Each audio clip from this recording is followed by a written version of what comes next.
There are different kinds of grace in the Bible. There is saving grace that brings people to salvation. So even your salvation, don't boast that it's your strength. It's God that showed you mercy. There's healing grace. It's on my life. That's what produces healing. I can't boast this. I'm a miracle worker. Who are you? How does touching people remove cancer? That's nonsense. You can't do that. It's like 30 people are raised from the dead. Then we can as well put up an advert. Come ye, all ye that are dead, and we'll raise you up. No.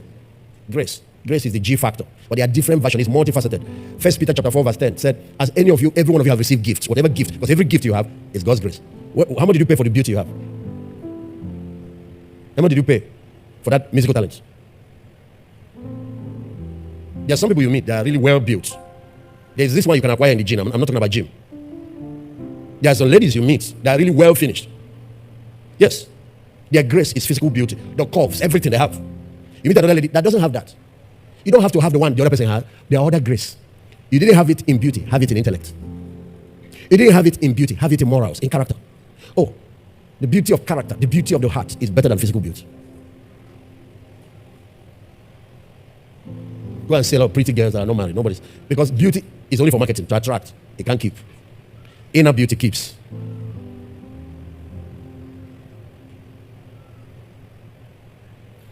Look at it. As every man has received the gift, even so minister the same one to another. Use whatever God has given you to serve him and to touch lives as good stewards of the manifold. See the word manifold?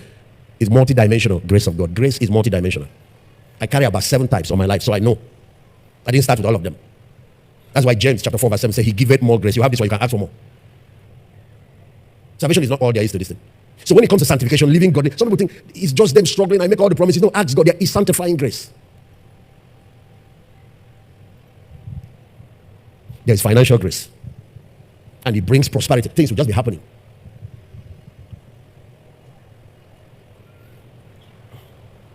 Oh, there is social grace. Do you know the one they call social grace? The one that makes people like you is called favor. Some of you, that's what you need. People just do things for you. They want to help you.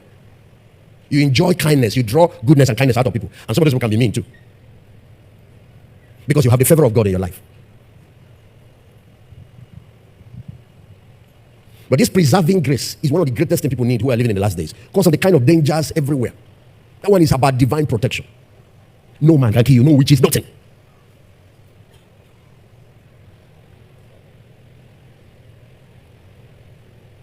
Success is grace plus work.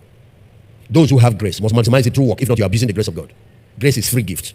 Many times it's not even merited, it's not deserved. It's just God's favor, God's mercy, God's kindness extended to you. If you are anointed, don't go around boasting that is you. Always give God back the glory for what he does with you. Because it's called enabling grace, empowering grace, so you can do what God has called you to do. So that's why James said he giveth more grace. And the type of people he gives it are the people that are humble. Meekness will enable you to access more grace. If you get one and it gets to your head, you stop growing. Why God gives more grace to those who are humble, he resists the proud. So if people like David kept enjoying different manifestations of God's grace, divine grace of God is supernatural help, is supernatural assistance, is divine favor, is divine enablement. Is God doing for you what you cannot do for yourself? God adding his super on your natural, making it now supernatural. You do your part, he does his part.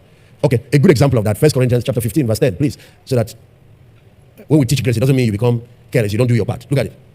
But by the grace of God, why did he even say, by the grace of God, I am who I am? The previous verses were saying, I'm not qualified to be an apostle. I used to persecute Christians. Saul of Tarsus. So, but by the grace of God, God still chose me and used, I am who I am. He made him an apostle. He didn't qualify. He's not supposed to be, if you are to go by human standard. But by the grace of God, I am who I am. Then look at what he said.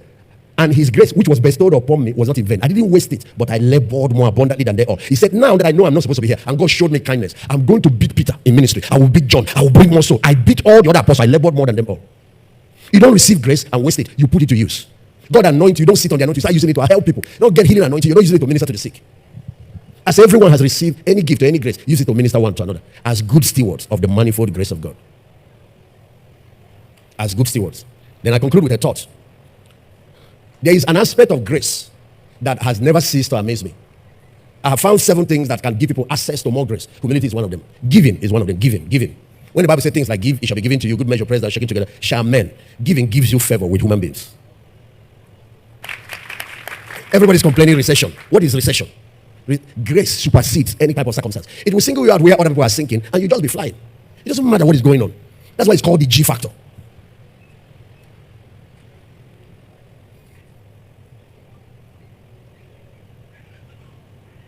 The other things that give access to grace. When a person is a person of compassion that helps the needy and show kindness to the poor and to the needy. Hey, there is a dimension of the mercy of God that you enjoy. If I had the time, I'll show you some of the 7 things that man enjoys in the Bible. It's done by faith. It's through faith you subdue kingdoms. All God needs is people who will believe him and who will obey him. That's all. And he does the rest. In your life, that's what he's looking for, to become your friend. People who will believe him and will obey him. Without faith, it is impossible to please God.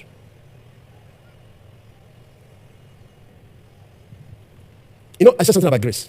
There's something about, among the 7 laws of grace, it's something about giving that made God say that one can make all grace abound towards you. All. I can use giving to believe for fruit of the womb. That grace is a grace because it's not you that did it. It's not, but that was accessed through. That's what it means. Put that 2 Corinthians 9:8.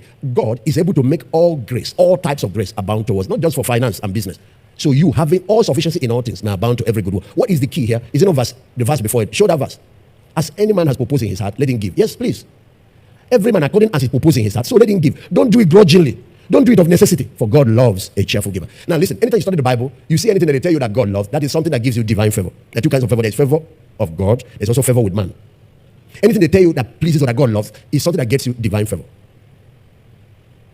You see, it's not just giving. Make sure you do it with the right attitude. Don't give it murmuring and grudgingly. They have come again. Is it by force? You don't have to. Nobody's forcing you. The building will be accomplished with or without you. When this one was done, some of you were here. Now you are sitting in it. The one I'm talking about, some of you were there, but it's done. You think without you, the kingdom of God will not advance? No. It's a privilege on our part to be part of whatever God is doing. That attitude of being a cheerful giver is being a thankful giver. And part of where it comes from is that even what I'm giving is God that gave it to me. People who are grateful givers realize to start with, he's the one that made me who I am. He's the one that gave me what I have. There is a very good example in the Bible. His name is David. Look at what he said the day he donated funds and encouraged others to donate for building God's house. They had given. I wish Pastor Nob can explain to us what David gave that day. They converted that in dollars, converted in naira one time. He has all those statistics. It blew my mind.